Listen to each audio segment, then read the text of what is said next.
السلام عليكم. لا تنسوا الاعجاب بالفيديو والاشتراك في القناة تشجيعا لنا لنستمر بنشر المزيد إن شاء الله. يعتقد تيتي المدير الفني للمنتخب البرازيلي الحاقدين بنشر أكاذيب شريرة أخبار كاذبة عن إصابة المهاجم غابرييل جيسوس. ويغيب جيسوس مهاجم أرسنال الإنجليزي وأليكس تيليس مدافع أشبيلية الإسباني حتى نهاية مونديال قطر 2022 بعد تعرضهما لإصابة في الركبة خلال مواجهة السامبا أمام الكاميرون يوم الجمعة.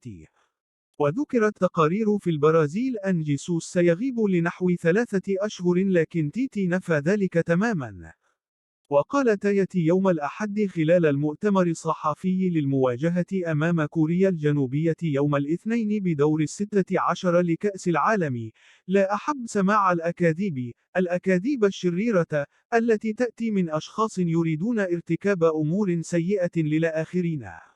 وأضاف: لم نلعب في أي وقت من الأوقات من أجل النصر على حساب صحة اللاعب، لذا يجب على الكاذبين الموجودين هناك والكارهين أن يفعلوا شيئا آخر بدلا من نشر الأخبار الكاذبة.